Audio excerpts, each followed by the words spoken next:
नमस्कार दोस्तों। क्या है प्रवासी शब्द का अर्थ? क्या मजदूरों के आगे प्रवासी शब्द लगाना उचित निर्णय था? आखिर क्यों लगाया गया मजदूरों के आगे प्रवासी शब्द? मजदूरों ने अपने गृह जनपद या फिर गांवों से छोड़कर जिन बड़े शहरों का रुख किया रोजगार के लिए, आज वो वहां से वापस आ रहे हैं। सरकार ने उनके लिए ग्रामीण क्षेत्र या फिर उनके गृह जनपद में रोजगार की क्या व्यवस्था करी है, साथ ही उनके रहने खाने के लिए क्या व्यवस्था करी है, आज हम इस पर चर्चा करेंगे। हम चर्चा करेंगे आत्मनिर्भर भारत भाग 2 के पलायन करने वाले किसानों और साथ में गरीबों की चर्चा करेंगे। मैं दीपक शुक्ला, अन अकेडमी के यूट्यूब चैनल अन अकेडमी के YouTube channel let's crack UP exams में आप सभी का स्वागत करता हूं। कल हमने ईएसएमई पर चर्चा करी थी और मेरा दायित्व तो बन जाता है कि उस चर्चा के बाद मैं आपसे उन पे कुछ प्रश्नों पे चर्चा करूं। प्रश्न वो जो पेपर में आने लायक हो सकते हैं या फिर महत्वपूर्ण हो सकते हैं आपके लिए। तो मैंने कुछ प्रश्नों की श्रृंखला तैयार करी है। पहले हम लोग उस पर 10 मिनट चर्चा करके आगे टॉपिक की ओर बढ़ेंगे। तो प्रश्न की शुरुआत करता हूँ। पहला प्रश्न है, प्रधानमंत्री नरेंद्र मोदी ने आत्मनिर्भर भारत अभियान के माध्यम से कितने आर्थिक राहत पैकेज की घोषणा की थी? ए 10 लाख करोड़, बी 15 लाख करोड़, सी 20 लाख करोड़, डी 25 लाख करोड़। आप बगल में जवाब दे सकते हैं। फिलहाल मैं रिप्लाई करने में अभी असमर्थ हूँ क्योंकि ये एक प्रीमियर क्लास है और प्रीमियर क्लासेस में हम रिप्लाई नहीं कर सकते हैं। मंडे से हमारी रेगुलर क्लासेस होंगी जिसमें मैं आपके जवाबों का रिप्लाई भी कर सकूंगा। तो अभी आप बगल में कमेंट बॉक्स पे ऑप्शन लिखते चलें। कुछ लोगों ने ऑप्शन मेरे ख्याल से लिख भी दिया होगा, तो मैं इसका आंसर बताता हूँ। आंसर सी, 20 लाख करोड़ की घोषणा करी है आत्मनिर्भर भारत पैकेज के लिए उन्होंने। मैं क्वेश्चन नंबर 2 लेकर के आता हूँ। आत्मनिर्भर भारत अभियान आर्थिक पैकेज भारत के जीडीपी के कितने बराबर है? ए 7%, बी 8%, सी 9%, डी 10%। सभी लोग जल्दी से जवाब दे दें। और जिन्होंने कल का मेरा वीडियो नहीं देखा था वो वीडियो देख लें। डायरेक्ट मैंने लाइन बाय लाइन वहाँ पे टॉपिक को डिस्कस किया हुआ है और लाइन बाय लाइन से ही क्वेश्चंस बने हैं। और वीडियो को 1 से 2 बार देखने की कोशिश करिएगा ताकि आपको सारे आंकड़े क्लियर हो जाए। हाँ, लड़कों ने जवाब दे दिया होगा, बहुत सारे बच्चों ने। मैं जवाब देता हूँ डी 10%। प्रधानमंत्री नरेंद्र मोदी ने एक विशेष आर्थिक पैकेज की घोषणा की थी और इस पैकेज के तहत प्रधानमंत्री ने 20 लाख करोड़ रुपए दिए थे जो कि हमारी जीडीपी का 10% है। ठीक है, क्लियर है। मोस्ट इंपॉर्टेंट है, पेपर्स में पूछा जा सकता है छोटे एग्जाम्स में, तो ये अच्छी तरह से आप लोग दिमाग में रखें। तीसरा क्वेश्चन मोस्ट इंपॉर्टेंट क्वेश्चन है, निम्नलिखित में से किन पर आत्मनिर्भर भारत अभियान पैकेज केंद्रित है? पहला श्रम, दूसरा भूमि, लिक्विडिटी और कानून, और डी उपरोक्त सभी। हाँ, जवाब मेरे ख्याल से सब बच्चे दे रहे होंगे। जो जो कल का लेक्चर अटेंड किए थे वो जवाब देते चले, और जिन्होंने नहीं किया था वो भी आत्मनिर्भर भारत तो कहीं ना कहीं पढ़ ही रहे होंगे, तो उसका जवाब देने की कोशिश करें। कुछ लोगों ने जवाब दे दिया होगा। हाँ, मैं भी जवाब दे देता हूँ, डी उपरोक्त सभी। कल मैंने 5 फंडामेंटल मेन चीज पे बात करी थी कि 5 स्तंभ है। ये उन्हीं 5 स्तंभ से निकला है, हर एक स्तंभ से। ठीक है, जैसे आत्मनिर्भर भारत अभियान पैकेज लैंड, श्रम, लिक्विडिटी और लॉस पर केंद्रित है, जो कुटीर उद्योग एम, ठीक है, मजदूर, मध्यम वर्ग, अन्य उद्योग से जुड़े वर्ग को पूरा करेगा। सेल्फ रिलायंट इंडिया मूवमेंट के स्तंभ क्या क्या थे? हाँ, आंसर दिख रहा है डी, 5 स्तंभ थे। उन्हीं 5 स्तंभ से ये भी निकला हुआ है। ठीक है, वही बात मैंने थोड़ी देर पहले कही थी आपसे। पांचवा, वित्त वर्ष 2020-21 के लिए स्रोत पर कर कटौती। स्रोत मतलब क्या था? टैक्सेस पर कर कटौती, टीडीएस, और स्रोत पर संग्रहित कर। एक सेकेंड मैं ये बता दूं, ये टीडीएस है, इसका हिंदी में फॉर्म मैंने लिखा है स्रोत पर कर कटौती, और स्रोत पर संग्रहित टीसीएस की दरों में कटौती की घोषणा आत्मनिर्भर अभियान के तहत की गई थी। वो कितने परसेंट थी? जवाब दें सब लोग बगल में। मैं 10 सेकंड का वेट लेता हूं।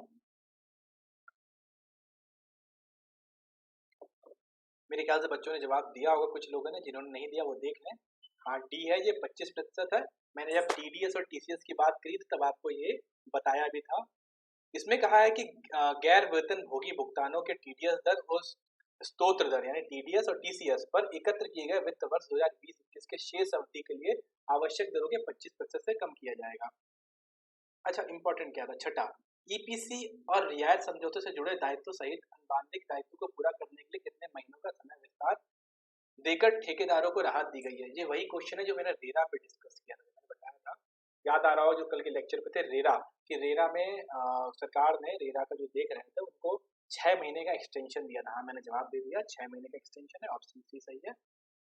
देखिए यहाँ पे लिखा है ऑप्शन में, जब इसके व्याख्यान में आएंगे, ये व्याख्या में लिखा है साफ साफ, ठेकेदारों को राहत, रिलीफ, ये वही ठेकेदारों को राहत दी गई थी, चाहे वो रेरा के लिए हो, चाहे वो रोड निर्माण या फिर किसी और कंस्ट्रक्शन से जुड़े हुए हो, उनको 6 6 महीने की लीव दी है। साथ ही जो उनका मुख्य अधिकारी है वो 3 महीने की लीव और बढ़ा सकता है, रिलीफ। ठीक है, अभी फिलहाल 6 महीने की लीव है। क्वेश्चन नंबर 7 पे आते हैं। एमएसएमई सहित व्यवसायों के लिए आपातकालीन कार्यशैली पूंजी सुविधा कितनी घोषित की गई है? जिन्होंने कल का मेरा वीडियो देखा होगा वो चट से जवाब दे सकते हैं। अगर आपने नहीं देखा है या फिर गौर से नहीं देखा है, नहीं पढ़ा है, तो आप, मुझे मालूम है, जवाब नहीं दे पाएंगे। फिर भी कोशिश करिए, शायद बच्चों ने जवाब दिया हो या फिर कोशिश कर रहे हो, पर समय बर्बाद ना करते मैं इसके उत्तर की ओर बढ़ता हूँ। इसका उत्तर है बी, 3 लाख करोड़ रुपए। ठीक है, अच्छा, ये पूंजी सुविधा 3 लाख करोड़ रुपए लिक्विडिटी थी। लिक्विडिटी मैंने बताया था, लिक्विडिटी इकोनॉमी में लिक्विडिटी कहते हैं और इसको साधारण भाषा में पैसा बोलते हैं कि बाजार में पैसा डाला गया, बाजार में लिक्विडिटी डाली गई, लिक्विड डाला गया है ना, बाजार में पैसा डाला गया काम करने के लिए। कितने रुपए तक के लिए सरकारी निविदाओं की कोई वैश्विक निविदा नहीं होगी? निविदा का अर्थ मतलब टेंडर से है मेरा, यहाँ पे शुद्ध हिंदी में निविदा लिखा है क्योंकि यूपीपीसीएस का है, मुझसे कहा गया था, आप हिंदी पढ़ाएंगे तो मतलब समझिएगा टेंडर से है। ठीक है, टेंडर से मेरा मतलब है, तो ये निविदा माने टेंडर होता है। तो वैश्विक निविदा समझते हैं, वर्ल्ड वाइड टेंडर। जैसे मान लो आज एक रोड बननी थी, अब पुल बनना था, अब उसमें क्या किया, फॉरेन की कंपनी कोई आ गई, अपने देश की एल&टी कंपनी आ गई है, सबने मिलकर ठेका डाल दिया। पर अब क्या किएगा, अगर वो 200 करोड़ रुपए तक की है तब विदेशी कंपनियां टेंडर नहीं डाल सकती, देसी कंपनियां टेंडर डाल सकती। हाँ, मैंने आंसर शायद बोल दिया है, 200 करोड़ रुपए, ऑप्शन सी सही है। व्याख्यान में जो मैंने थोड़ी देर पहले आपको बताया वही है। बढ़ते हैं 9वें क्वेश्चन की ओर। सरकार द्वारा एनबीएफसी, एचएफसी, एमएफआईएस के लिए कितने रुपए की विशेष तरलता योजना घोषणा की गई है? देखिए, तरलता शब्द फिर आया है। इस तरलता शब्द से आप क्या समझते हैं? तरलता वही है लिक्विडिटी, यानी कैश, यानी पैसा। साधारण बोलचाल की भाषा में पैसा बोलते हैं, इकोनॉमिक की भाषा में इसको लिक्विडिटी या तरलता बोलते हैं। तो कितना डाला हुआ है? शायद जिन्होंने मेरा कल का लेक्चर देखा होगा वो जवाब देंगे, जिन्होंने नहीं देखा वो मेरा कल का लेक्चर देख लें और प्लीज लाइक करना ना भूलें और शेयर भी करें उसको, है ना। तो उसमें ऑप्शन में हम बढ़ते हैं आगे, तो हाँ 30,000 करोड़ था। अगर आपने मेरे साथ रहे होंगे तो मैंने शायद स्लाइड नंबर 22 या 21 में बताया था कि 30,000 करोड़ रुपए की विशेष तरलता डाली जाएगी एनबीएफसी, एचएफसी, एमएफआईएस में। ठीक है, आगे बढ़ते हैं। मोस्ट इंपॉर्टेंट, डिस्कॉम का मैंने नाम लिया था, डिस्ट्रीब्यूट कम्युनिकेशन का मैंने नाम लिया था, आपने सुना हो, ये वही डिस्कॉम है जो पावर सप्लाई के लिए काम करती है। क्वेश्चन क्या था, पावर फाइनेंस कॉर्पोरेशन और रूरल इलेक्ट्रिफिकेशन कॉर्पोरेशन द्वारा इस अभियान के तहत डिस्कॉम के लिए कितने रुपए की तरलता सुलभ कराई जाएगी? मोस्ट इंपॉर्टेंट है, जिन्होंने लेक्चर देखा होगा उन्हें डिस्कॉम का पता होगा, और जिन्होंने नहीं देखा है वो आगे जाके मेरा पार्ट 1 देख ले। मैं बार बार कह रहा हूँ, मेरा पार्ट 1 देख ले, तो ये आपको क्वेश्चंस क्लियर होंगे। ये मैं क्वेश्चन सिर्फ इसलिए लेकर के आया हूँ ताकि आपको मालूम चल सके कि उसमें जो डाटा दिया गया था वो किस तरह से इम्पोर्टेंट हो सकता है, उससे क्वेश्चन कैसे पूछे जा सकते हैं। और मैं आगे बढ़ता हूँ, तो ये इसका आंसर डी है, 90,000 करोड़ रुपए। याद होगा मैंने वहाँ पे एरर लिखी हुई थी, शायद प्रिंटिंग मिस्टेक थी, तो वहाँ मैंने 90,000 करोड़ रुपए किया भी था। ओके, डन है। तो मेरे ख्याल से आप लोग पार्ट 1 मेरा देखेंगे और वो इम्पोर्टेंट भी है, देखना जरूरी है। ठीक है, बढ़ते हैं टॉपिक की ओर। टॉपिक मोस्ट इंपॉर्टेंट है आज का, पार्ट 2 पर चर्चा करेंगे जिसमें हम लोग आत्मनिर्भर भारत भाग 2। और मैंने एक शब्द बोला था प्रवासी। प्रवासी शब्द की सब लोग अपनी अपनी तरफ से अलग से व्याख्या दीजिए कि प्रवासी शब्द क्या हो सकता है। मुझे कोई बता सकता है कि प्रवासी शब्द से क्या अर्थ निकलता है? आप मन पे सोचो, जो नहीं हो रहा है तो वो मुझे लिख के आप कमेंट बॉक्स में छोड़ो, प्रवासी शब्द किन के लिए यूज किया। हाँ, कुछ लोग शायद सही सोच रहे होंगे, पर मैं बता दूं, देखो यार, पढ़ने बैठो बिल्कुल रिलैक्स माइंड होके पढ़ो। इकोनॉमी इतना टफ नहीं जितना आप टफ समझते हो। हाँ, थोड़ी बोरिंग हो जाती है, कल मुझसे लड़कों ने कहा सर थोड़ा बोरिंग हो रहा है, इसको थोड़ा देखिएगा। जो मुझसे पढ़ रहे थे और कह रहे थे सर जैसे क्लास में पढ़ाते वैसे पढ़ाओ, ऑनलाइन को सीरियस होकर ना पढ़ाइए इतना। तो मैं बिल्कुल टू बी फ्रैंक पढ़ाऊंगा, जो समझ में नहीं आ रहा मुझे कमेंट बॉक्स पे छोड़ना, मैं रिप्लाई करने की कोशिश करूंगा, या फिर मेरा नंबर है 8303798601। इस पे मुझे आप व्हाट्सअप कर दो, मैं आपको शीट की शीट प्रोवाइड करा दूंगा पूरी कंप्लीट। और आगे अन अकेडमी में कोई दिक्कत हो रही है सब्सक्रिप्शन वगैरह लेने में, तब भी मुझसे बात कर लेना, मैं डन करा दूंगा। रिपीट करो नंबर एक बार और, 8303798601 मेरा नंबर है, ठीक है, डन। तो अच्छा, प्रवासी शब्द से अर्थ था मेरा, प्रवासी शब्द से मेरा अर्थ साफ था यहाँ पर कि जैसे हम लोग देखते नहीं है, कहते हैं कि प्रवासी चिड़िया आई है, प्रवासी जानवर आ गया है, सर्दियों में प्रवासी चिड़िया आती ना, कैसे बोलते, जब कोई विदेश से आया होता है तो उनको बोल देते प्रवासी। पर यार ये तो अपने देश के ही लोग हैं, ये विदेश से कहाँ आए हैं, ये तो अपने घर वापस जा रहे हैं, बस दूसरे शहरों में काम करने के लिए गए थे, कहीं विदेश से थोड़ी ना आए थे, कहीं प्रवास थोड़ी ना कर रहे थे विदेश में कि वहां से प्रवास करने के लिए अपने घर जा रहे हैं, नहीं। कुछ दिनों के लिए अगर आप आए तो उन्हें प्रवासी बोलते, पर मजदूरों ने कहा कि नहीं, हम परमानेंट अब अपने क्षेत्र पर रहेंगे, नहीं जाएंगे, तो प्रवासी नहीं कहला सकते, प्रवासी कहेंगे जब आप कुछ दिनों के लिए कहीं घूमने के लिए जाएं, तो कह देंगे भाई हम यहाँ पे सर्दी मनाने के लिए आए, हम प्रवासी हैं कुछ दिन।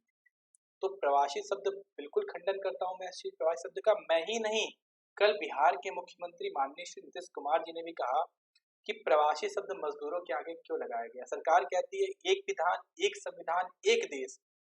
राज्य अलग अलग है पर एक ही देश है ना, राज्य अलग से देश तो है नहीं, पूरे एक देश के अंदर राज्य आते हैं। तो आखिर प्रवासी शब्द क्यों जोड़ा जा रहा है, जब आप कहते हैं एक संविधान, एक विधान, एक देश, तो ये प्रवासी शब्द कहाँ से आया हुआ है, ये बहुत ही गवर्नमेंट के लिए सोचने का सब्जेक्ट है। तो इस पे आगे बढ़ते हैं, टॉपिक की शुरुआत करते हैं। सबसे पहले एक चीज को समझिए, इस पूरे लॉकडाउन में सबसे ज्यादा परेशान कौन हुआ है, मजदूर और प्रवास, मजदूर और किसान। किसान के साथ बहुत बड़ी समस्या हुई है, क्योंकि उसने सब्जियां उगाई, सब्जियां किसी ने खरीदी नहीं कोविड के डर से, तो सब्जियां और फल जो उगा था इस सीजन में वो किसान के लिए बहुत बेकार हुआ, जिसका वो यूज नहीं कर पाया। उसी से समझिएगा, ग्रामीण अर्थव्यवस्था देश के लिए एक मूलभूत ढांचे का काम करती है। अगर ग्रामीण अर्थव्यवस्था बिगड़ जाएगी तो पूरे देश में हाहाकार मच जाता है। भारत में पहले प्रधानमंत्री जवाहरलाल नेहरू ने भी कहा था कि भारत देश जो है वो अपनी अर्थव्यवस्था अगर उसकी है तो कृषि है। आज भी हम पढ़ते हैं भारत की मूलभूत अर्थव्यवस्था अगर किसी पर टिकी है, अगर बेस कोई है तो वो कृषि है, मोस्ट इम्पोर्टेंट है। और हम आज की डेट में कृषि बिल्कुल डूब चुकी है। अगर आप नोटिस करोगे तो हर चीज के भाव बढ़ गए हैं, पर कृषि को जो किसान को भाव बढ़ने थे वो आज पिछले 40-50 साल में 100 या 150 रुपए बढ़े हुए हैं। दाल उठा लो चाहे चावल उठा लो, ज्यादा उसमें फर्क नहीं आया, पर उसकी लागत मूल्य में बहुत बड़ा फर्क आ गया। लागत मूल्य से मेरा तात्पर्य था बीज हो, चाहे खाद हो, चाहे डीजल हो, चाहे उसकी वो मेहनत हो। आए दिन किसान आत्महत्या भी करते रहते हैं। इसी को सरकार ने ध्यान में रखते हुए किसानों के लिए अलग से व्यवस्था करी, जो पार्ट 3 में आता है। पर अभी हम यहाँ पर थोड़ी सी व्यवस्था चर्चा करेंगे ग्रामीण किसानों और मजदूरों पर। तो सबसे बड़ी चीज थी, एक चीज आपने देखी होगी, हाल ही में 3 महीने का ऋण माफ किया गया। 3 महीने का ऋण माफ किया गया, माफ नहीं किया गया था, लोग गलत फहमी में, स्थगन किया गया था। स्थगन का अर्थ होता है कि वो अभी 3 महीने नहीं देना पड़ेगा आपको। वैसे आपकी वो मियाद दिसंबर में खत्म हो रही थी, 2020 दिसंबर 2020 में आपकी मियाद ऋण की खत्म हो रही थी।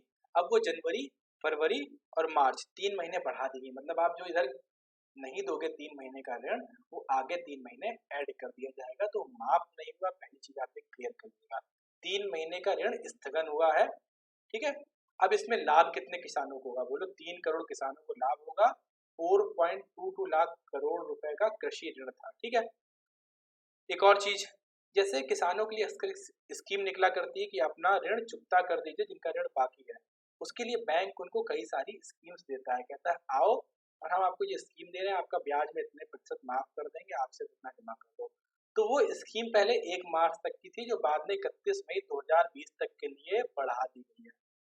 तीसरा, 25,000 करोड़ रुपए के किसान क्रेडिट कार्ड लॉन्च किए जाएंगे, जो 25 लाख नए किसान क्रेडिट कार्ड बनेंगे। मतलब 25,000 करोड़ रुपए दिए जाएगा किसान क्रेडिट कार्ड में। अच्छा, किसान क्रेडिट कार्ड होता क्या है, जो गांव से होंगे वो जानते होंगे। ये एक तरह का किसानों को लोन ही होता है, जो 1998 में भारतीय जनता पार्टी की सरकार ने चालू किया था, उस समय के वित्त मंत्री यशवंत सिंह ने। मोस्ट इंपॉर्टेंट है, पूछा जाएगा किसान क्रेडिट कार्ड किसके समय लॉन्च किया गया था, फिर किस सन में लॉन्च किया गया, तो आप बताना 1998 में लॉन्च किया गया था किसान क्रेडिट कार्ड। ठीक है, आगे बढ़ते हैं। कोविड के कारण सबसे ज्यादा परेशान किसान ही हुआ, सबको क्लियर है, ग्रामीण परेशान हुए, ग्रामीण की फसलें बेकार हुई हैं। तो इसी बीच क्या हुआ, 86,000 करोड़ ऋण की मंजूरी दी सरकार ने। बोले 86,000 करोड़ की ऋण की मंजूरी दी और 63 लाख ये लोगों को मिलेगा, सीधा इसको 63 लाख लोगों को फायदा होगा। मोस्ट इंपॉर्टेंट था, बैंकों के लिए 29,500 करोड़ रुपए की पुनरावृत्ति दी गई।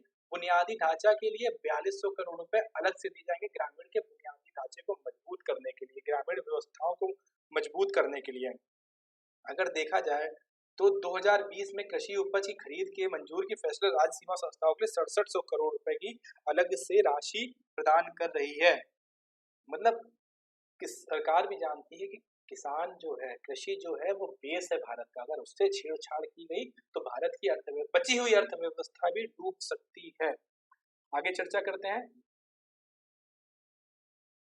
देखो, मजदूर पिछले 2 महीने से पलायन कर रहा है, आज भी हम देख रहे हैं कि मजदूर रोड साइड पे टहल रहा है, अपने घर जाने के लिए रोड पे चल रहा है, कोई साइकिलों से आ रहा है, कोई कहीं से भी आ रहा है। तो इसके लिए एक चीज बनाई गई, बोले कि हर स्टेट के पास एक स्टेट डिजास्टर रिलीफ फंड होता है, यानी राज्य आपदा मोचन कोष। आपने देखा हो, कहीं बाढ़ आ जाती, कहीं कुछ तो कहते नहीं है कि प्रधानमंत्री राहत कोष में पैसा दें या फिर स्टेट डिजास्टर रिलीफ फंड में पैसा दें, तो बस वही है। अब इसका उपयोग किया जा रहा है। केंद्र सरकार ने क्या कहा कि राज्यों को 11,002 यानी 11,002 करोड़ रुपया उनके रिलीफ फंड पे दिए हैं, और बोले गए हैं कि बेघरों के लिए आश्रय की व्यवस्था की जाए और उनके लिए 3 बार का भोजन दिया जाए। मतलब जो रोड पे जा भी रहे हैं, जो पलायन कर रहे हैं मजदूर, उनको भी 3 बार का भोजन दिया जाए, कैसे भी करके ये राज्य सरकारें मुमकिन करे कि उन्हें कैसा देना है, साथ में उनके आवास की व्यवस्था की जाए। अच्छा, इसी बीच जो लोग पहुंच गए थे, है ना, उन्होंने एक स्वयं सहायता समूह बना लिया। समझ सोचते क्या होता है, मान लो गांव की 10 महिलाएं मिल और उन्होंने पापड़ बनाने का काम चालू कर लिया। गांव की 10 महिलाओं ने मिलके पापड़ बनाने का काम चालू कर लिया। अब ये क्या होगा, ये तो यार स्वयं सहायता समूह में आएगा ना, अपनी सहायता स्वयं कर रहे हैं, बस बैंक ने इनको थोड़ा सा लोन दे दिया, इन्होंने अपना बैंक के सामने प्रोजेक्ट दिया। अभी आगे बात करूंगा शिशु लोन वगैरह की, शिशु लोन में भी सरकार ने क्या रियायत बरती है, अभी उस पर बात करूंगा। तो ये स्वयं सहायता समूह ने 3 करोड़ मास्क बनाए पूरे देश में, और 1.20 लाख लीटर सैनिटाइजर निर्माण किया, है ना। तो मोस्ट इंपॉर्टेंट है, आप स्वयं सहायता समूह समझ गए ना, कि 10 लोगों ने मिलकर, कि 10 गांव की 10 महिलाओं ने मिलकर पापड़ बनाने का कारखाना खोल लिया या सिलाई कारखाना खोल लिया, है ना, पापड़ बनाने खोल लिया, सिलाई खोल लिया, वो स्वयं सहायता समूह में ही आता है। गुजरात में भी यही हुआ, गुजरात में भी सहायता समूह के बाद यही हुआ, सेम कहानी हुई। और एक और चीज था, 15 मई 2020 की अवधि के दौरान 72,000 नए स्वयं सहायता समूह गठित किए गए। समझ रहे हैं, तो मोस्ट इंपॉर्टेंट है, पूछा जाएगा कि कोविड 19 के दौरान कितने समूह, स्वयं सहायता समूह बनाए गए या फिर रजिस्टर्ड हुए, तो आप बताओगे 7200, 7,200 सहायता समूह गठित हुए हैं। याद रखना, मोस्ट इंपॉर्टेंट है, 7200 स्वयं सहायता समूह गठित किए गए हैं। आगे बढ़ते हैं। मनरेगा, बात करें, मनरेगा गांवों के लिए एक महत्वपूर्ण योजना बनकर साबित हुई है, एक आधार बनकर साबित हुआ है। आज गांवों में अगर रोजगार के लिए कहा जाए, कोई सबसे ज्यादा साधन मौजूद है जिनके पास जमीनें नहीं थी, वो मनरेगा ही है। आखिर मनरेगा क्या था?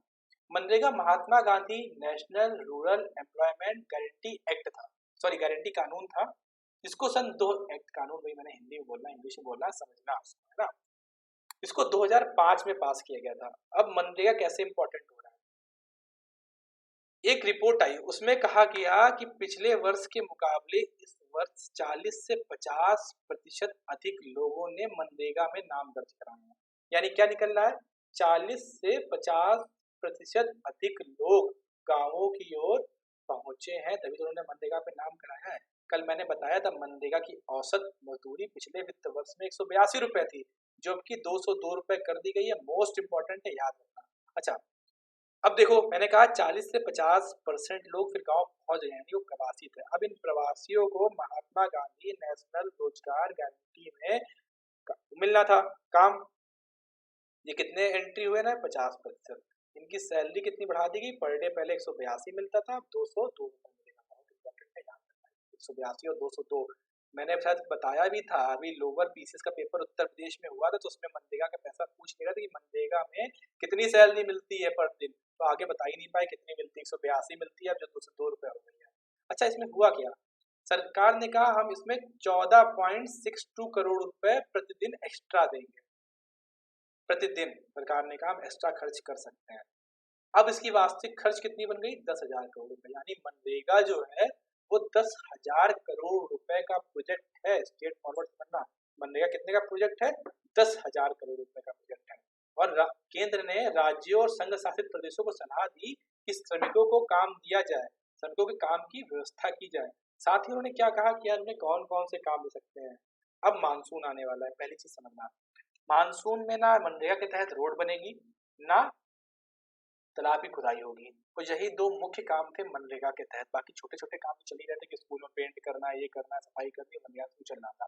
पर दो मुख्य काम थे, रोड या तालाब, जो अब पॉसिबिलिटीज नहीं हो पाएंगी। तो सरकार ने कहा पौधारोपण, बागवानी और मवेशियों की शेड की व्यवस्था की है। पौधारोपण कैसा, उदाहरण लेते हैं, पिछले साल उत्तर प्रदेश में 22 करोड़ पेड़ लगाने का लक्ष्य रखा गया था।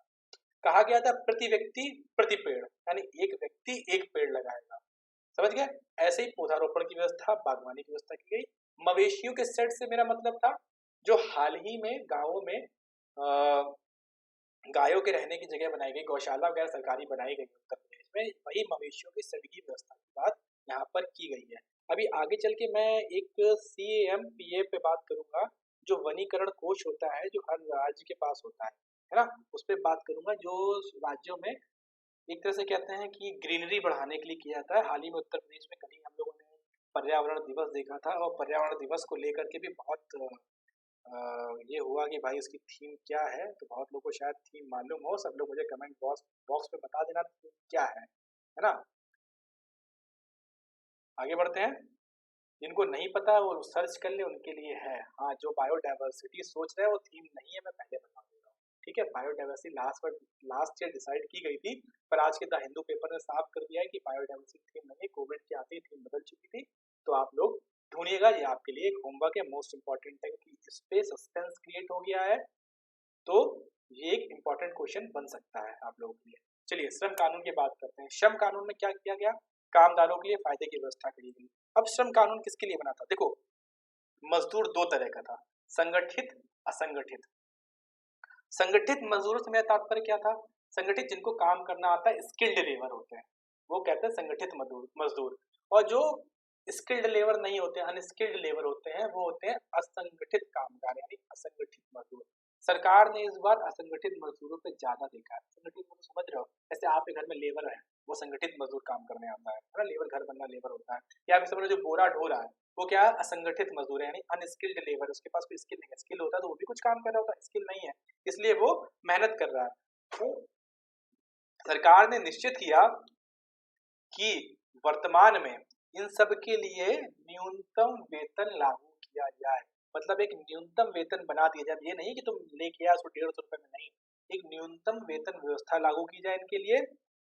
साथ ही इनको नियुक्ति पत्र की व्यवस्था की जाए। देखो मैंने मेंशन किया है, नियुक्ति पत्र की व्यवस्था की जाए, मतलब प्रोत्साहन, इससे इनको औपचारिक प्रोत्साहन मिलेगा। भाई कॉल लेटर मिलता है, आपके घर में जब आप सरकारी नौकरी पाएंगे, सब SDM बनोगे, तो सबके घर में एक लेटर आएगा कि नहीं आएगा, कि भाई आप राज्यपाल द्वारा एक लेटर आएगा कि भाई आपको भाई यहाँ ज्वाइन करना है। तो कितनी खुशी होगी वो नियुक्ति पत्र देख के कि भाई देखो नियुक्ति पत्र मिला है। तो उनको प्रोत्साहित करने के लिए नियुक्ति पत्र की व्यवस्था की गई है। कर्मचारियों के वार्षिक स्वास्थ्य चेकअप की व्यवस्था करी गई है। साथ ही जो खतरनाक हो, जैसे केमिकल उद्योग हो गया, या फिर ऐसे कोई खतरनाक काम से, मान लो सरिया मिल हो गई, या फिर कुछ यहाँ पे खतरनाक काम होता है, वहां पर उन कामगारों की सुरक्षा और स्वास्थ्य की व्यवस्था भी व्यवसाय करने वाले को करनी होगी, चाहे संख्या 10 से भी कम क्यों ना हो। पहले क्या था, अगर 10 से कम संख्या है, 10 से कम अगर संख्या है तो उस तरह का नहीं करना पड़ता था। अब अगर आप 10 से कम की संख्या है तो आपको ये करना पड़ेगा। ये श्रम कानून में बदलाव किए गए, मोस्ट इम्पॉर्टेंट है। आने वाला EPFO पेपर, याद है जो भी कल पोस्टपोन हुआ है जनवरी में जाएगा उसके लिए मोस्ट इम्पोर्टेंट होंगे, उसमें लेबर लॉज है ना, ये वही श्रम कानून है। इस श्रम कानून में क्या फायदे दिए गए, तो बहुत ज्यादा तैयार कर लो जो ईपीएफओ की तैयारी कर रहे हैं। अब क्या किया गया, अब दूसरे समझो, जैसे कुछ लोग ठेकेदारों के माध्यम से काम करते हैं, तो मैंने यहाँ लिखा हुआ है ठेकेदारों के माध्यम से काम करते हैं। ठेकेदारों के माध्यम से जैसे दूसरे प्रदेशों से आके अंतरराज्यीय, जिनको अभी सरकार ने प्रवासी नाम दे दिया है ना, पता नहीं क्या सोच के प्रवासी बोला, उनका आप एक तरह से इंसल्ट कर रहे हो प्रवासी बोल के, है ना। आप मतलब उनको जब एक देश एक विधान एक संविधान है फिर वो आप उनको अलग मान रहे हो, तो इन स्थितियों को समझिए, है ना। तो जो ठेकेदारों के अंदर काम कर रहे थे, अब ठेकेदार को उसकी पूरी व्यवस्था करनी पड़ेगी। अगर वो अपने राज्य जाता है तो उसको गंतव्य राज्य तक आने ले जाने का काम भी ठेकेदार के थ्रू छोड़ दिया गया है। पोर्टेबिलिटी की व्यवस्था की जाएगी, कल्याण पोर्टेबिलिटी की व्यवस्था की जाएगी। अच्छा, एक और चीज थी, अब ईएसआईसी नाम सुना होगा, ईएसआईसी, राज्य कर्मचारी बीमा निगम, राज्य कर्मचारी बीमा निगम वाली ईएसआईसी, समझ रहे हो ना।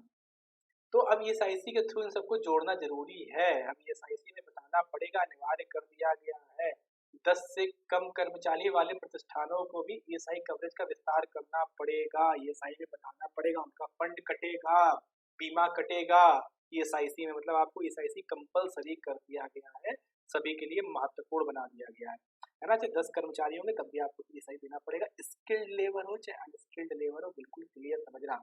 स्किल्ड लेबर है तब भी उसके लिए, अनस्किल्ड लेबर है तब भी उसके लिए। स्किल्ड अनस्किल्ड लेबर समझ चुके हो ना, जिसको काम आता है, जिसने कोई ट्रेनिंग ली है वो स्किल्ड लेबर है, जो बिना ट्रेनिंग के काम कर रहा है वो अनस्किल्ड लेबर है। आगे बढ़ते हैं। अच्छा, जैसे जो अस्थायी कामगार थे, अस्थायी कामगार कौन थे, अनस्किल्ड लेबर। हाँ, तो दिक्कत नहीं हो रही पढ़ने में किसी को ना, ठीक है। अच्छा, जो आप लोग मुझसे कहते हो कि भाई मेरे कमेंट का जवाब क्यों नहीं दे रहे हो, कमेंट का जवाब क्यों नहीं दे रहे हो, तो मैं उनको बता देता हूँ कि ये लाइव प्रीमियर चलता है और हम प्रीमियर में आपको जवाब नहीं दे सकते कमेंट का। हाँ, सोमवार से मेरी प्रॉपर क्लासेस चालू होंगी और मॉर्निंग में होंगी। सब मुझसे मेरे इस व्हाट्सएप नंबर पे जुड़ जाएं, 8303798601 पे मुझे व्हाट्सअप कर दें, मैं आपको पीडीएफ प्रोवाइड करा दूंगा, इसकी पूरी कंप्लीट पीडीएफ पार्ट 1 और पार्ट 2 की। जिनको नहीं मिली है पार्ट 1 की पीडीएफ है पार्ट 2 की, तो मुझसे इस नंबर पे वो पीडीएफ ले सकते हैं। मुझे सिर्फ व्हाट्सअप करिएगा, फोन मत करिएगा प्लीज, हम्बल रिक्वेस्ट है ना। और बाकी जो मेरे पास ग्रुप में लड़के जुड़े हुए थे, मैंने सबको पीडीएफ दे दिया है, शायद उनके पास पहुंच गया होंगे। जिनके पास नहीं, मुझे इस नंबर पर फोन करके पीडीएफ, उससे फोन नहीं सॉरी व्हाट्सअप करके, व्हाट्सएप करना भाई, और पीडीएफ मैं आपको पार्ट 1 और पार्ट 2 की पीडीएफ पूरी क्लियर दे दूंगा, उसको 2-3 बार पढ़ लेना। और मैं कह रहा हूँ आज भारत से एक भी क्वेश्चन नहीं छूटेगा अगर आपने इसको ढंग से पढ़ लिया। तो मेरा पहला वाला वीडियो समय निकाल के जरूर देख लेना, ठीक है। अच्छा, मैं क्या था, अनस्किल्ड लेबर, अस्थायी कामगार की मैं बात कर रहा था। अनस्किल्ड लेबर क्या थे, जिन्हें काम करना नहीं पता है कि कैसे क्या करना है ना। एक सेकंड बस, नंबर मेरा नोट कर लिया ना, इसका स्क्रीनशॉट ले लेना, ठीक है। काम कर रहा हूँ, लिखना पड़ता है ना यहाँ पर। देखो अब हुआ क्या यहाँ पर, ये हुआ कि उनको सामाजिक सुरक्षा देनी पड़ेगी। सामाजिक सुरक्षा योजना, आखिर सामाजिक सुरक्षा योजना है क्या। सरकार ने क्या किया था, एक सामाजिक सुरक्षा योजना चालू की थी। सबका सेल्फ रिस्पेक्ट होता है ना, चाहे वो स्किल्ड लेबर हो चाहे अनस्किल्ड लेबर हो, आपको चाहे मैं हूँ, सबका एक सेल्फ रिस्पेक्ट होता है। तो सरकार ने क्या किया, सामाजिक सुरक्षा योजना चालू करी। इस योजना के तहत क्या किया सरकार ने कहा सबको पेंशन मिलेगी, सबका वर्क सीमित होगा जो बताया जाएगा, उनके परिवार को सुविधा मिलेगी इंश्योरेंस की, उनको गर्भावस्था में उनकी प्रेगनेंसी की सुविधा मिलेगी। सामाजिक व्यवस्था समझिए, सामाजिक सुरक्षा व्यवस्था, जो आपको समाज में रहने के लिए जरूरत है वही है सामाजिक सुरक्षा व्यवस्था। जैसे आपके बच्चों को पढ़ाई मिलेगी सरकारी स्कूल में, आप गर्भावस्था में सरकारी वो मेडिकल सुविधा मिलेगी आपको, ठीक है। आपका इंश्योरेंस होगा, समझ रहे हैं, आपका इंश्योरेंस किया जाएगा। मतलब हर तरह की सुविधा जो समाज के लिए इम्पोर्टेंट होती है वो चीज मिलेगी। एक और चीज, जो छटनी शुदा कर्मचारी हैं, है ना, जैसे मान लो अभी लॉकडाउन चल रहा है तो बहुत से लोगों की नौकरियां जाएंगी, उन छटनी शुदा कर्मचारियों को पुनः कौशल मतलब स्किल्ड लेबर बनाया जाएगा, कौशल दिया जाएगा। कैसे, इस पुनर्कौशल कोर्स की व्यवस्था करी गई है। उनको स्किल्ड लेबर मतलब उनको कुछ काम सिखाया जाएगा और उनको स्किल्ड लेबर बना दिया जाएगा। समझना, लेबर जो है ना आज की डेट में हमारे भारत की है ना एक बेस है। अगर लेबर नहीं हो तो कोई फैक्ट्री चल नहीं सकती। एग्जाम्पल ले लो, हिंदुस्तान अभी हाल ही में साइकिल बंद हुई ना, एटलस साइकिल का नाम हाल ही में साइकिल कंपनी बंद हुई है, आप उसको उठा लो हर, है ना। अब उसमें क्या है, स्थितियां यही तो है ना, उसके पास पैसा था और लेबर जो थे वो लिमिटेड लेबर थे, और पिछले 2-3 महीने से वो साइकिलें नहीं बेच पाई, तो कंपनी बंद कर दी। सरकार काफी थूथू में उसको लेकर के सपोर्ट नहीं किया गया उसको। अब शायद सरकार उसको लेके काम करेगी, है ना। और अच्छा देखो एक चीज और है, अब ग्रेजुएटी की तुलना जो 5 साल में ग्रेजुएटी थी ना, ये वाली देखो 5 साल में, अब ये 1 साल में सेवा पूर्ण करने पे ग्रेजुएटी का प्रावधान हो गया है। और क्या है, समाजिक सुरक्षा प्रावधान कोष बना दिया गया, वही उसी कोष से ही सब सुविधाएं दी जाएंगी अर्थव्यवस्था को लेकर, समझ रहे हो आप, सारी सुविधाएं उसी को लेकर के दी जाएंगी। आगे बढ़ते हैं, एक सेकेंड। कल घोषित गए उपायों से मेरा मतलब है कल जो मैंने बताया था वही कल घोषित किए गए उपाय नहीं हुए हैं। तो वही चीज मैंने बताई थी, ESME, ठीक है, आई नहीं है, ई है, बोलने में कभी गलती हो जाती है, मतलब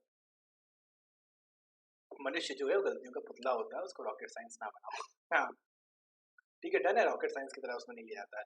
3 लाख करोड़ रुपए की अतिरिक्त कैपिटल पूंजी दी गई थी, मैंने कल बताया था। 200 करोड़ रुपए के टेंडर जो थे वो अब इंटरनेशनल नहीं होंगे, नेशनल टेंडर, नेशनल कंपनियां डालेंगी। अब ये नहीं हुआ कि अमेरिका कंपनी है और टेंडर डाल के चली गई, ये पॉसिबिलिटीज नहीं होंगी। बाकी मैंने सब वही चीजें लिख रखी, नकदी के प्रावधान के बारे में लिख रखा है, और कितना कितना प्रतिशत कहाँ से कटेगा ये भी लिख रखा है। तो अच्छा मेरे कल वाला वीडियो एक बार जरूर देख लेना, बहुत इंपॉर्टेंट है, ये मैंने जोड़ दिया आप लोग के लिए, समय थोड़ा कम है इसलिए मैं इसको छोड़ के आगे बढ़ता हूँ, ठीक है। ये पढ़ लेना इसको एक बार, PDF ले लेना मुझसे। अब फिर वही बात आई, देखो यहाँ फिर सरकार ने लिखा था प्रवासियों, भाई प्रवासी किस चीज के प्रवासी, ये तो मुझे बता दो भाई। वो कहीं विदेश से थोड़ी ना आए कुछ दिन रहने के लिए यहाँ पर, भाई वो अपने घर आए हैं। प्रवासी क्यों कहा जाए, नीतीश सरकार ने भी कल यही कहा, नीतीश जी ने कहा, बिहार सेम चीज कही है कि आखिर प्रवासी शब्द उनके लिए क्यों यूज किया जा रहा बार बार, आखिर बार बार प्रवासी कह के अपमानित क्यों कर रहे हैं आप। वो अपने घर जा रहे हैं, वो कहीं प्रवासी नहीं है, वो अपने घर जा रहे हैं, कहीं प्रवास करने के लिए 4 दिन के लिए नहीं जा रहे हैं, वो अपने घर जा रहे हैं भाई। देखो तो प्रवासी ना दे, एक संविधान एक विधान एक देश में है, तो प्रवासी की आवश्यकता क्या है। तो चलिए वो सब सरकार का मैटर है, बस हम लोग उसमें क्रिटिसिज्म नहीं कर सकते हैं। और मेरे ख्याल से जिन्होंने भी अपनी एम लक्ष्मीकांत पढ़ी होगी तो वो भी मेरे ख्याल से समझ रहे होंगे चीज़ों को कि भाई संविधान के साथ खिलवाड़ नहीं करना चाहिए, संविधान बहुत इंपॉर्टेंट है। चलो बात करेंगे प्रवासियों और किसानों सहित गरीबों के बारे में। हाँ बातचीत थोड़ा कम हो पाती है क्योंकि इंटरेक्शंस नहीं हो पा रहे हैं आप लोगों से। मैं क्लियर कर दूं, इंस्ट्रक्शंस नहीं हो पा रहे हो, कमेंट हम सिर्फ पढ़ सकते हैं, रिप्लाई नहीं कर सकते कमेंट्स का, इसलिए इंस्ट्रक्शन प्रीमियर है, समझ रहे हो ना, प्रीमियर में नहीं कर सकते। चलो अब किया क्या, प्रवासी तो घर पहुंच जाएंगे, उनके खाने पीने की व्यवस्था क्या होगी, क्या उनके पास पैसा बचा होगा, नहीं। सरकार ने इसके लिए भी सोचा, और इसके लिए सोचते हुए सरकार ने क्या किया, प्रवासियों को अनाज की सहायता दी, भाई जीना है तो खाना पड़ेगा ना। तो क्या किया, प्रति व्यक्ति 5-5 किलोग्राम अनाज की व्यवस्था करी गई, और प्रति परिवार 1 किलोग्राम चना उपलब्ध कराया गया। चना वही दाल की बात की ना, मैंने कल कहा था 1-1 किलोग्राम दाल उपलब्ध कराई गई, जिसको बाद में चना कर दिया गया। चना सरकार ने कहा चना हमारे पास व्यापक है जिसको हम दे सकते हैं, और 5-5 किलोग्राम अनाज में गेहूं होगा या चावल होगा। जो मेरी कल की क्लास में थे वो जानते होंगे इस चीज को, ठीक है। कहा गया लगभग 8 करोड़ प्रवासी इससे लाभान्वित होंगे, इंपॉर्टेंट है। मतलब अंदाजन था कि गाँव में 40 से 50% जनसंख्या बढ़ गई है शहरी क्षेत्रों से, यानी वो करीबन 8 करोड़ लोग होंगे। प्रवासी शब्द बार बार मैं खुद बोलना पड़ता है, मैं खुद बड़ा संकोच करता हूँ शब्द बोलने से, मैं इसको निगलेक्ट करता हूँ प्रवासी शब्द को, और आपसे भी कहूंगा इस प्रवासी शब्द को नेगलेक्ट करें, पर पेपर में नेगलेक्ट मत करना। अगर ऐसे लिखने की है तो आप प्रवासी शब्द लिख देना, है ना। पर मेरे ख्याल से एक क्वेश्चन बन सकता है, कि हाल ही बहुत बड़ा मुद्दा बन रहा है प्रवासी कहने का, तो प्रवासी पर आपके SSC CGL पार्ट 3 पे भी बन सकता है क्वेश्चन, आत्मनिर्भर भारत पे भी बन सकता है, या फिर आप UPPCS का दे रहा है तो रिटर्न ऐसे में बन सकता है। तो इम्पोर्टेंट है, ऐसे में भी पहुंचा सकता है कि अगर आपने इसे फैक्ट लिखे हुए हैं तो आप 4 कदम लोगों से आगे चलेंगे। लोगों ने बहुत कुछ लिखा होगा ऐसे में, पर जिसने इसमें फैक्ट लिखा होगा ना, वो 4 कदम आपसे पीछे होगा, और जिसने फैक्ट लिखा होगा 4 कदम आगे होगा, है ना। तो मैंने बताया है, मैं मुझे व्हाट्सअप करके आप PDF ले लीजिएगा। अच्छा 2 महीने में क्या किया, 3500 करोड़ रुपए की खर्च राशि दी जाएगी, किसको, गांव के क्षेत्रों को, कि भाई दो ये दिया हुआ है मैंने, उससे आप इसकी व्यवस्था करिए खाने पीने की। अच्छा, ये पूरा जो है वो भारत सरकार वहन करेगी, है ना, FCI, food corporation of India सब देगा, है ना, कि भाई मैं ही खाने की व्यवस्था कराऊंगा, जो चावल गेहूं है वो भारत सरकार देगी, राज्यों पे उसका दबाव नहीं डालेगा। राज्यों से कहा गया है आप कोविड की समस्या हो गई, कोविड के केस, कोविड-19 केस बढ़ नहीं पाए, इसको देखें। और आगे भी जाके ये मदद ली जा रही है कि जो लेबर वापस गाँव पहुंच गया उसको शहरों में वापस लेके आया जाए, क्योंकि वो लेबर जो है ना शहरों की बैकबोन है। अगर शहर आज चल रहे हैं वो हमारे उन लेबरों की वजह से चल रहा है, शहरों के एक बैकबोन की तरह काम करता है, इसको क्लियर समझो, है ना।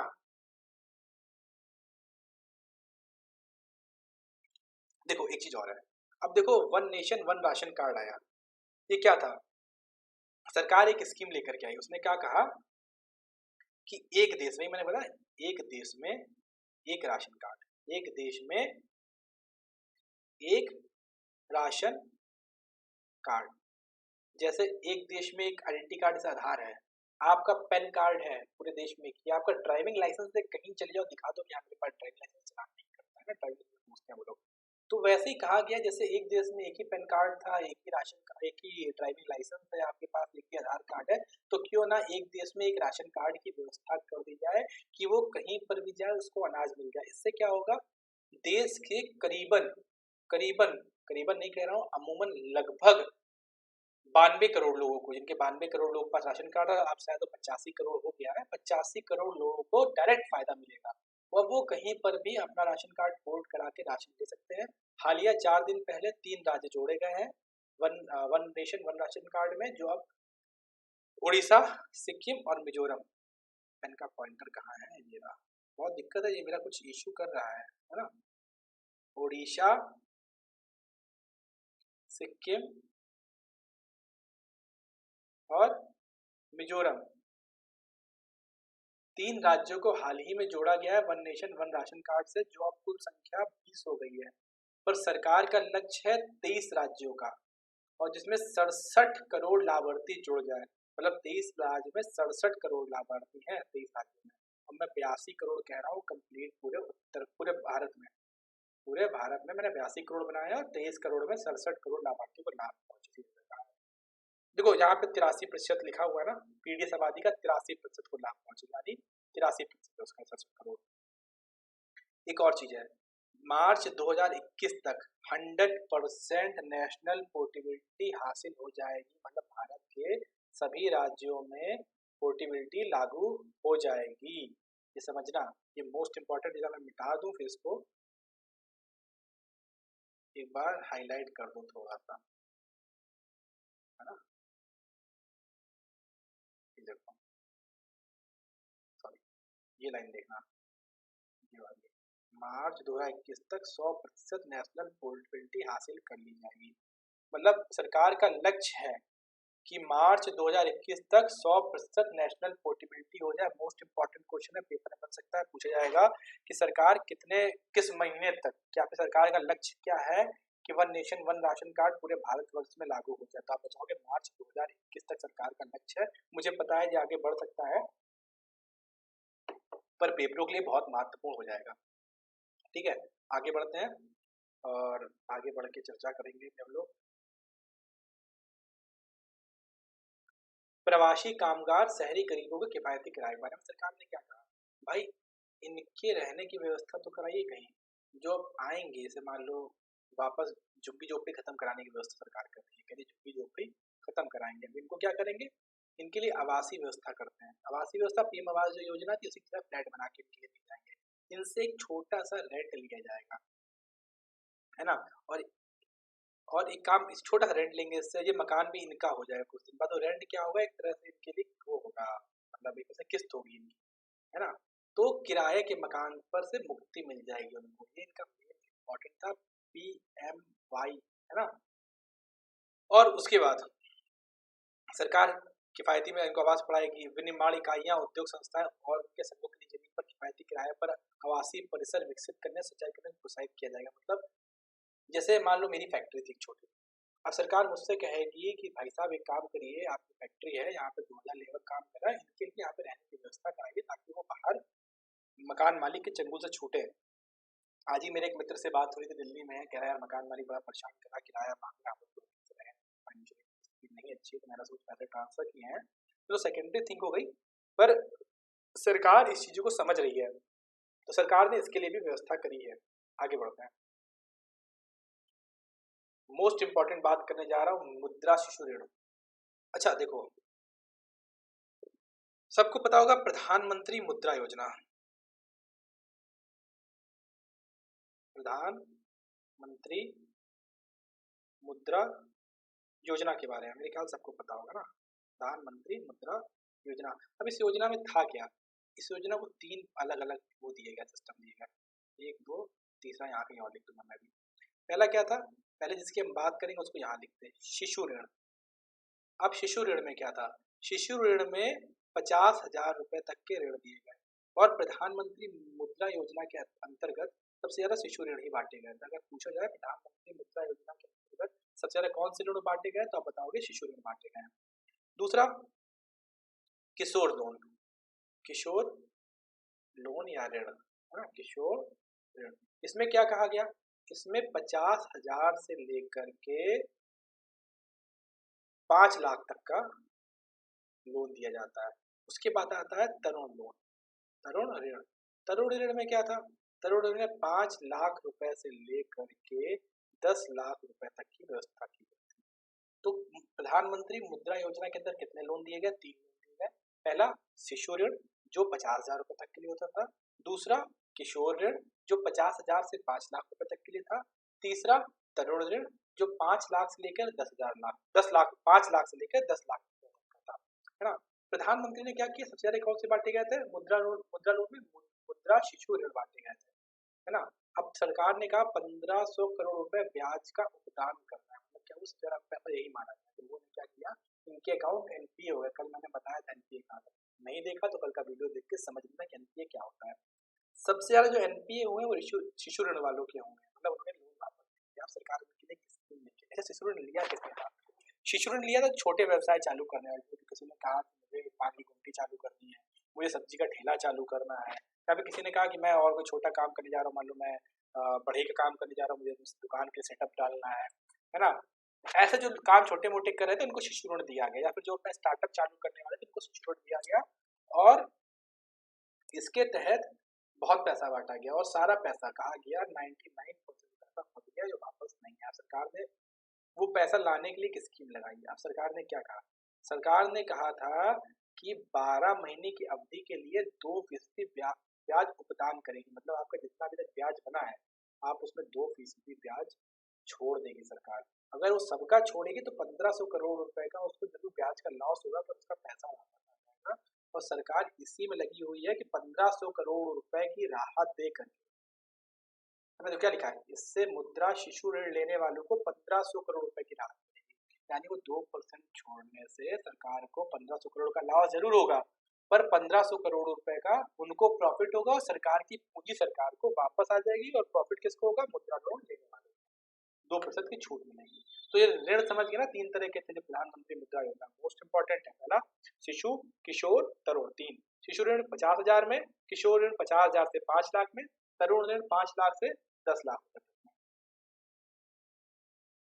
देखो वही बात आ गई, स्ट्रीट वेंडर्स, पैसा किसको दिया गया था, शिशु लोन किसको दिया गया था, नहीं स्ट्रीट वेंडर्स को मैक्सिमम दिया गया था, है ना, वही बात कर रहा हूँ। अच्छा क्या किया गया, स्ट्रीट वेंडर्स जो थे, मान लो तुम सब्जी का ठेला लगा रहे थे, मान लो तुम कोई भी लगा रहे थे, तुम क्यों ले लेते हो, तुम तो निकल आया, है ना, बुरा मत मानना, और लाइव देखते रहना, छोड़ के मत चले जाना, और जितना भी हो उसको शेयर करो भाई, शेयर करके लोगों को लाइव लेकर के आओ, है ना। इतनी मेहनत से अगर मैं पढ़ा रहा हूँ, मेहनत कर रहा हूँ, मैं एक बहुत बड़ी ऑफलाइन क्लासेस में पढ़ाता हूँ लखनऊ में, अगर पता हो कुछ लोगों को जो स्टूडेंट्स मुझे देख रहे हैं उनको पता होगा, जो नहीं देख पाते वो बाद में आते हैं, व्यूज हो जाते हैं उनके, मेरे पास मैसेज करते हैं सर अभी नेट की इशूज है ग्रामीण क्षेत्र में है, तो वही मुझे मालूम है। मैं ऑफलाइन क्लासेस भी पढ़ाता हूँ, और शायद नाम भी आपने सुन रखा हो, बहुत बड़ी कोचिंग थी उसमें पढ़ाना था मैं फिलहाल। मैंने पैरामाउंट में कुछ टाइम तक पढ़ाया है, केडी कैंपस में पढ़ाया हुआ है, और टॉपर्स फोरम में पढ़ाया है। इस समय लखनऊ में मैं टोटल प्रिपरेशन प्राइवेट लिमिटेड में पढ़ा रहा हूँ, ठीक है, बीसीएस के लिए पढ़ाता हूँ। तो और दृष्टि में मैं सुबह से क्लासेस ले रहा था, बाद में दृष्टि आईएएस के साथ जुड़ गया था, उसमें क्लासेस ले रहा था। चलिए स्टेट वेंडर्स के लिए बात करते हैं। स्टेट वेंडर्स के लिए 5,000 करोड़ रुपए की विशेष क्रेडिट सुविधा, अब क्या हुआ, मतलब 5,000 करोड़ रुपए उनको अलग से दिया जाएगा, उनके निकाला गया है कि भाई अपनी आजीविका दोबारा चालू कर पाए। एक चीज समझो, स्ट्रीट वेंडर जो है उसकी आजीविका डिपेंड करती है जब आप उससे सब्जी लेकर के आते हो। जो मॉल्स खुल गए हैं आज की डेट में, वो इनके लिए पाप हो गया है सबसे बड़ा। आप क्या है, मॉल पहुंच करके बार्गेनिंग करते हो, पर उससे बार्गेनिंग जरूर करोगे। कितना बड़ा लॉस है उसका, वो लेके आ रहा 20 रुपए में, आप वगैरह भैया 22 रुपए में ले लो, आपके लिए 20 ही मिलेगा, उसको मिला क्या, पर वो सोच रहा है मेरा सामान सड़ जाएगा और मेरा नुकसान होगा, जबकि वही चीज मॉल में आप 25 रुपए खरीद लेते हो। क्यों? एसी लगाए इसलिए। हाँ, अब ये चीज समझना, ये आपको समझदार है, आपको सोचना पड़ेगा। उनकी आज कोविड-19 के बाद उनकी आजीविका तो बिल्कुल खत्म हो जाएगी ना। जो सब्जी का ठेला लगा रहे थे वो सब तो घर भाग गए ना, जिनको सरकार ने प्रवासी नाम दे दिया, वो तो अपने घर की ओर चले गए। प्रवासी नहीं, वो अपने घर गए। सरकार से फिर मैं बार बार गुजारिश करूंगा कि वो प्रवासी नहीं है, सब अपने घर की ओर गए हुए हैं, तो समझो वो अपने घर के लिए चले गए, उनके पास पैसा बचा नहीं है। अब उनकी आजीविका को दोबारा चालू करने के लिए सरकार ने 10,000 रुपए प्रति व्यक्ति देने के लिए एक फंड बनाया है, जिसमें 50,000 करोड़ रुपए की विशेष पैकेज की घोषणा करी है। अब क्या होगा, इनको 10,000 रुपए तक मिल पाएगा। ये एक विशेष ऋण होगा जो शिशु ऋण से भी छोटा होगा। ये 1 महीने के भीतर होगा, ये सब जो भी होगा, है ना। दूसरी चीज, डिजिटल भुगतान और मौद्रिक पुरस्कारों के माध्यम से प्रोत्साहित किया जाएगा। अब क्या होगा, डिजिटल भुगतान समझी रहोगे आप मेरी बात। आजकल स्कैन करो पेटीएम, पैसा मिल गया, ताकि कोविड जो है आजकल नोट से भी फैल रहा है, छूने से भी फैल रहा है, तो उसकी सुविधाओं को करने के लिए कोविड ना फैले और स्ट्रीट वेंडर इसी से सुरक्षित रहे, उसके लिए इस तरह की सुविधाएं की जा रही हैं। हाँ, और इससे फायदा कितने वेंडर्स को होगा, तो बताया जाएगा 50 लाख स्ट्रीट वेंडर्स को फायदा होगा। क्वेश्चन पूछा जाएगा, स्ट्रीट वेंडर्स के लिए कि सरकार ने कितने करोड़ रुपए की व्यवस्था करी, आप बताओगे 5,000 करोड़ रुपए की व्यवस्था करी है। और प्रारंभिक कार्यशैली में कितना रुपया मिलेगा, तो आप बताओगे प्रारंभिक कार्यशैली में 10,000 रुपये होगा। ठीक है, डन, समझिए मेरे ख्याल से। ओके, चलो आगे बढ़ो। कल एक कंप्लेन और बच्चे मुझसे फोन पे कहे, सर कंटेंट बहुत बड़ा हो जा रहा है। अरे कंटेंट बड़ा नहीं हो रहा, टॉपिक ही बड़ा है। जब इसको 4-5 बार देखोगे तब इसके फैक्ट्स याद हो पाएंगे, और ये क्वेश्चन बहुत इंपॉर्टेंट टॉपिक है, बहुत लोगों को इस क्वेश्चन को करने में इश्यूज आएंगे, समझ रहे हो, ये बहुत इंपॉर्टेंट होगा। मैंने थोड़ी देर पहले एक बात करी थी, माफी चाहूंगा सॉरी, मैंने कुछ देर पहले एक बात करी थी, नोटिस किया होगा आपने, पेड़ लगाने वाली, है ना। मैंने कहा था आगे मैं आपको बताऊंगा कि पेड़ लगाने वाला रोजगार कैसे बना, और सरकार इसको रोजगार के रूप में ले रही है। सन 2019 में उत्तर प्रदेश के अंदर एक व्यक्ति एक पेड़ की योजना लागू करी गई। इसके तहत कहा गया कि 22 करोड़ पेड़ लगाए जाएंगे। एक व्यक्ति एक पेड़ के तहत 22 करोड़ पेड़ लगाएंगे। सरकार ने वही किया। सरकार का एक फंड होता है CAMPA, CAMPA, इसके तहत सरकार ने पेड़ लगाने की जिम्मेदारी रखी हुई है। अब इसको भी क्या सरकार ने कहा, एक काम करो, इसको भी कुल मिला करके आर्थिक रूप में ले। आर्थिक कैसे, जो मजदूर गांवों में गए हैं उनको काम तो देना है, तो एक काम करो, उन्होंने कहा पेड़ लगवाओ, रोजगार के अवसर तो देने ना, हम इसी फंड से उनको पैसा देंगे, पेड़ लगाएंगे। अच्छा, ये मनरेगा से बिल्कुल अलग होगा, ये वनीकरण कोष से पैसा दिया जाएगा। एक होता है वनीकरण कोष अधिनियम, जो कि सन 2016 में बना था। एक मिनट बताता हूँ, इम्पोर्टेंट है। जो अभी पीसी के साथ उसकी फॉरेस्ट की भर्तियां निकलती है, नोटिस क्या हुआ इसी आपकी, ये उसके लिए इम्पोर्टेंट है। एक सेकंड की बात मैं इसको जाता हूँ, है ना। ठीक है, अब देखो मैं बताता हूँ, मैंने कहा था तुमसे, अभी बताया था आप लोगों को, वनीकोण अधिनियम कहाँ पर है, तो ये रहा, प्रतिपूरक वनीकरण अधिनियम 2016।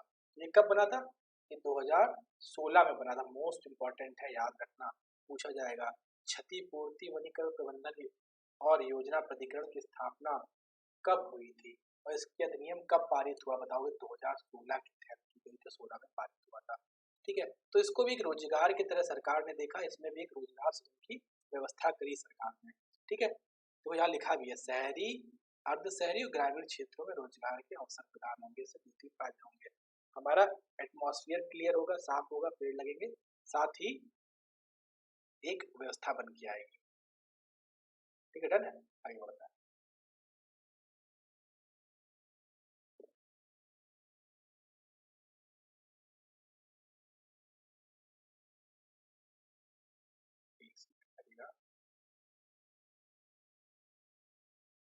चलो कोई बात नहीं, ऊपर से वो नहीं हट रहा है ना, और निर्भर वाला तो मैं कह रहा था। अच्छा एक और है, CLSS, पहले जान लो ये है क्या, CLSS। वो CLSS मैं क्या करता हूँ, हर जगह कुछ ना कुछ से बिल्डिंग बना देता हूँ। समझ जाना कि CLSS जो है वो यहीं कहीं से बना है, मतलब कुछ रहने वहने सिस्टम बना हुआ है, समझ जाएगा ठीक है। तो बिल्डिंग बनी ना, तो बिल्डिंग समझ में आ रहा हो कि CLSS कुछ रहने की बात कर रहा है। अब CLSS में है क्या, क्रेडिट लिंक्ड सब्सिडी, है ना, क्रेडिट लिंक्ड सब्सिडी स्कीम। सी से क्रेडिट, एल से लिंक, एस से सब्सिडी, एस से scheme, credit link subsidy scheme. अब इसके तहत क्या किया, 70,000 करोड़ रुपए का अलग से प्रोत्साहन दिया है, किसके लिए, मध्यम आय वर्ग वालों के लिए, है ना। अब क्या हो गया, इसमें जो होता था, जैसे आप 6 से 18 लाख रुपए तक की आप आय थी आपके पास 6 से 18 लाख की आय है, तो आपको 9 से 20 लाख रुपए तक का कर्ज सरकार दे देती थी घर के लिए। ये वही है। अब इसको क्या किया गया, 31 मार्च 2020 तक बढ़ा दिया गया CLSS की स्कीम को। वैसे 3.3 लाख मध्यम वर्गीय परिवारों को फायदा होगा, जो लेना चाह रहे थे या फिर जो इसके लिए अप्लाई करना चाह रहे थे, उसकी डेट को 31 मार्च तक बढ़ा दिया गया था। इससे फायदा किसको होगा, 2.5 लाख मध्यम आय वाले वर्गों को, 2.5 लाख मध्यम आय वाले परिवारों को सीधा फायदा पहुंचेगा इससे, इसको समझना। मध्यम आय, देखो ये चीज देखो, मध्यम आय वर्ग वाले के पास सबसे बड़ी दिक्कत क्या है, रहने की। खाने के लिए दिन भर मेहनत करता है, किराया देता है, निपट जाता है ना। उसे रहने के लिए घर चाहिए होता है, जो सरकार ने उसके लिए एक CLSS स्कीम लेके आया, जिसके तहत उसको लोन दे रहे हैं। अब इससे क्या होगा, इससे निवेश में बढ़ावा मिलेगा। भाई लोग फ्लैट बनाएंगे, जब मैं आपको पैसा दूंगा कि भाई साहब तुम घर खरीद लो, तुम कहोगे हाँ खरीद लेंगे। खरीदो कहाँ, जब मैं फ्लैट कहीं बना रहा हूँ तभी तो खरीदोगे। अब इससे फायदा किसको किसको होगा, देखो अगर ये फ्लैट बन रहे हैं, इस फ्लैट में फायदा सोचो किसको किसको हुआ होगा। भाई ईंट वाले को फायदा हुआ होगा, ईंट वाले को, मोरंग वाले को भी फायदा हुआ होगा, सीमेंट वाले को भी फायदा हुआ होगा, है ना, मजदूरों को फायदा हुआ होगा, ठेकेदारों को फायदा हुआ होगा। मतलब एक बिल्डिंग बनने से कितने लोगों को रोजगार मिलेगा, आप ये समझो। बस सरकार ने इसी चीज को करके ध्यान में रखते हुए ये योजना दोबारा को 31 मार्च तक के लिए बढ़ा दिया है इस योजना को, ताकि मध्यम वर्गीय परिवार अपना घर ले सके, और साथ में मार्केट में कुछ लिक्विडिटी आ जाए, मार्केट में कुछ पैसा आ जाए। तो सरकार एक तरह से लोन देके चाहती है कि मार्केट में लोग खर्च करें उस पैसे को। जब मार्केट में पैसा खर्च करेंगे तभी तो पैसा रोटेट करेगा। मान लीजिए जिसके लेबर है तो काम नहीं मिल रहा है, मैंने कहा ठीक है, सरकार ने मुझसे कहा भाई तुम 2 लाख रुपए लोन ले लो, घर बनवा लो अपना, और मेरा लोन वापस करते रहा धीरे धीरे। ठीक है साहब, मैं 2 लाख रुपए लोन लिया सरकार से, मुझे लोन तो वापस करना ही, सरकार को खा थोड़ी जाऊंगा, सरकार को नुकसान थोड़ी ना होगा, उसको तो मुझसे ब्याज से ही वसूल लेगी। पर उससे फायदा किसको किसको हुआ, दैट टाइम में उसको फायदा लेबरों को भी हुआ, मजदूरों को भी हुआ, सीमेंट का उद्योग को भी हुआ, सरिया उद्योग को भी हुआ। देखो एक मकान बनाने से कितने फायदे हुए, है ना, कितने लोगों को फायदा हुआ, बस यही चीज में बताने की कोशिश कर रहा था। सरकार ने इसको देखा आगे बढ़ा। देखो नाबार्ड के जरिए किसानों को 30,000 करोड़ रुपए का अनुदान दिया गया, आपातकालीन कार्यशील पूंजी का अनुदान होता है जो आपातकालीन व्यवस्था में होती है। तो नाबार्ड ने कहा कि हम 33 सहकारी बैंकों द्वारा, 33 राज्य सहकारी बैंकों द्वारा, 51 जिला सहकारी बैंकों द्वारा, 43 RRB द्वारा। RRB क्या है, RRB regional rural bank. RRB क्या था, रीजनल रूरल बैंक, है ना। तो 33 राज्य सरकारी बैंकों द्वारा, 351 जिला सहकारी बैंकों द्वारा, 43 RRB द्वारा सरकार ने नाबार्ड से 30,000 करोड़ रुपए की अतिरिक्त पुनर्वृत्ति सहायता की व्यवस्था करने को कहा था कि ये भाई दिया जाए। अच्छा इससे क्या होगा, 3 करोड़ किसानों को डायरेक्ट प्रॉफिट होगा, 3 करोड़ किसान इससे डायरेक्ट जुड़ेंगे, उन्हें ज्यादा प्रॉफिट होगा, और छोटे और सीमांत किसान इससे डायरेक्ट लाभान्वित होंगे। और एक और चीज है, ये पैसा मिलने से वो नई फसल जो खरीद के आने वाली नई फसल है, और फिर मई जून में जो थी रबी की फसल कटेगी और आगे खरीफ की फसल आएगी, खरीफ की फसल को आवश्यकताओं को पूरा करने के लिए भी ये पैसा उनके योगदान के काम आएगा। आगे बढ़ते हैं, कुछ बड़ा नहीं, बस 2 3 पेज और बड़े जल्दी से खत्म करते हैं, जाइएगा नहीं। देखो वही किसान क्रेडिट कार्ड आ गया। किसान क्रेडिट कार्ड के माध्यम से 2.5 करोड़ किसानों को 2 लाख करोड़ की रियायती ऋण की व्यवस्था होगी। या तो किसान किसी हाथ में कार्ड है, किसान क्रेडिट कार्ड, ATM मत समझना है, किसान क्रेडिट कार्ड है, ठीक है, लग रहा है ATM से, होता है ATM जैसा ही है, क्योंकि पैसा डालो और निकालो, ये व्यवस्था होती है किसान क्रेडिट कार्ड में। अच्छा किसान क्रेडिट कार्ड किसने लॉन्च किया था, 1998 में यशवंत सिंह उस समय वित्त मंत्री थे, उन्होंने किसान क्रेडिट कार्ड को लॉन्च किया था। मैं बार बार बता रहा हूँ, इसको याद रखना। अब क्या किया गया किसान के लिए, इसमें किसानों के लिए रियायती ऋण प्रदान करने, किसान क्रेडिट कार्ड एक समझना गाँव के अंदर जो होता है ना, एक बेस चीज होती है, सबसे ज्यादा बेस उसको माना जाता है कि भाई किसान क्रेडिट कार्ड से किसान एक तरह से एक फसल की बुआई कर लेता है उसी पैसे से, उसी फसल पे जीवित रहता है, तो मोस्ट इम्पोर्टेंट है। अच्छा, किसान को क्या किया क्रेडिट कार्ड के अंदर, मछुआरे और पशुपालन करने वाले किसान को भी जोड़ दिया। पहले ये मछुआरे और पशुपालन किसान नहीं थे। क्वेश्चन पूछा जाएगा हाल ही में किसान क्रेडिट कार्ड में इसमें से किन किन लोगों को जोड़ा गया है, तो याद रखना मछुआरे और पशुपालन करने वाले किसानों को जोड़ा गया है। मोस्ट इम्पोर्टेंट है, सबको साफ दिख रहा होगा मेरे ख्याल से, नहीं दिख रहा तो कमेंट बॉक्स में प्लीज छोड़ देना, आगे मैं इसको चेक कर लूंगा, ठीक है। और पीडीएफ के लिए मैंने बता ही दिया आपको, आप मुझे मेरे इस नंबर पर व्हाट्सअप कर देना 8303798601 पे मुझे व्हाट्सअप कर दो, मैं आपको पीडीएफ प्रोवाइड कराने की कोशिश करूँगा, ठीक है। फोन मत करना प्लीज, मैं नंबर से देता नहीं हूँ, पर पीडीएफ चेक करके दे रहा हूँ, बच्चों ने कल मुझसे पीडीएफ के लिए कहा है, ठीक है। अब देखो सर, 2.5 करोड़ किसानों को डायरेक्ट फायदा मिलेगा और कितना, 2 लाख करोड़ का ऋण दिया जाएगा। तो क्वेश्चन आएगा कि हाल ही में किसान क्रेडिट कार्ड में कितने अतिरिक्त ऋण की व्यवस्था करी गई है, तो आप बताना 2 लाख करोड़ अतिरिक्त ऋण की व्यवस्था करी गई है। अब जी धन्यवाद नहीं है, एक बार रिवीजन चलेगा बहुत कस के।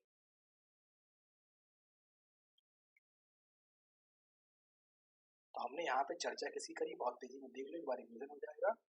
पहला हमने चर्चा करी किसानों पर, किसानों की अर्थव्यवस्था कैसे डाला जाएगा, 3 महीने का जो ऋण को स्थगन किया गया, मतलब 3 महीने आगे जोड़ा जाएगा, उस पर चर्चा करी है। किसानों के लिए कितना पैसा दिया, उस पर चर्चा करी है।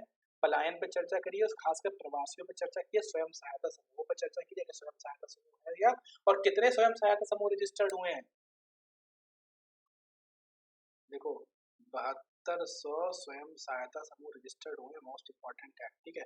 और आगे बढ़ेंगे, लौट रहे प्रवासियों के लिए मनरेगा में व्यवस्था करी गई। मनरेगा मजदूरी कितनी हो गई, 202 रुपए हो गई, पहले कितनी थी 182 से बढ़कर 202 रुपए हो गई। मोस्ट इंपॉर्टेंट, इसको ध्यान में रखना, है ना।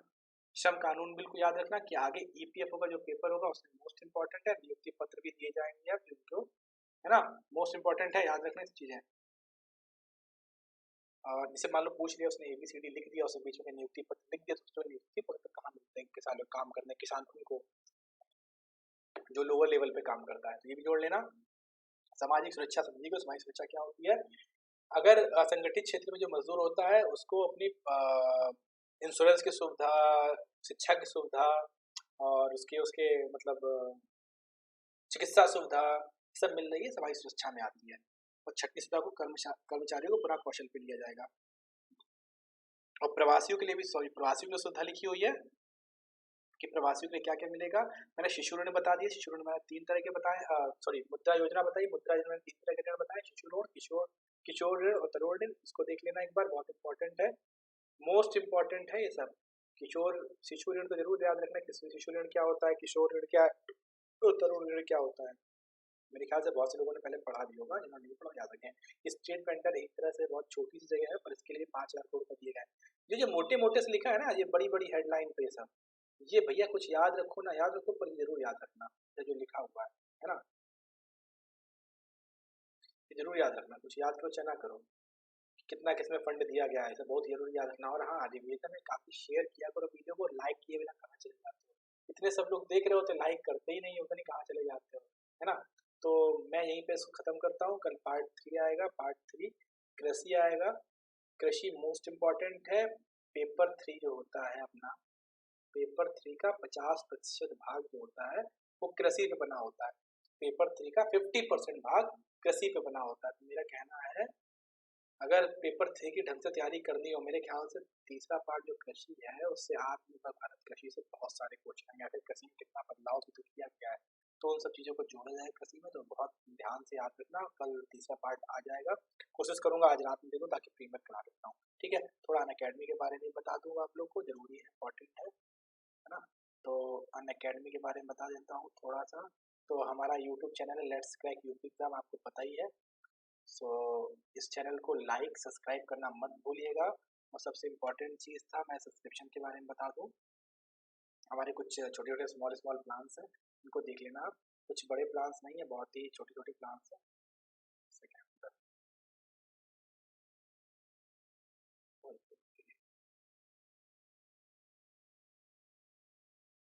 बहुत छोटे छोटे प्लान है, उनको देख लेना। हमारे पास 1 मंथ का भी प्लान है, 3, 6, 12, 24 मंथ का प्लान है, और ये 2 प्लान हम लोग बहुत अच्छा मानते हैं, इसमें लॉन्ग टर्म तैयारी की व्यवस्था हो जाती है। मेरा कोड है DSUS, मेरा नहीं आपका कोड है।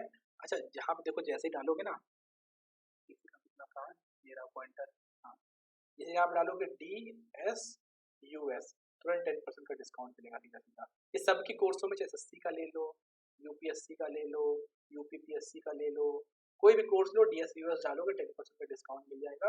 और 10% डिस्काउंट के बाद ये नई आपके पास फीस की लिस्ट आ जाएगी। ये 10% डिस्काउंट की फीस की लिस्ट है ना, तो इसको देख लेना एक बार। और मेरा कोड है DSUS। जिसको भी अनअकैडमी में सब्सक्रिप्शन लेना हो, जिसको आगे पढ़ाई कंटिन्यू करनी हो, तो वो चालू रखेगा, पर मेरा कोड याद रखना, DSUS, ठीक है मेरा कोड। आगे बढ़ते हैं। एक चीज़ और है, लेट्स क्रैक यूपी एग्जाम्स के ऑनलाइन चैनल को, जो आप इसमें वीडियो देख रहे हैं, इसको सब्सक्राइब करना मत भूलिएगा, और बेल आइकन दबा दीजिएगा इसका। और DSUS मेरा कोड है, मैं फिर से बता दे रहा हूँ,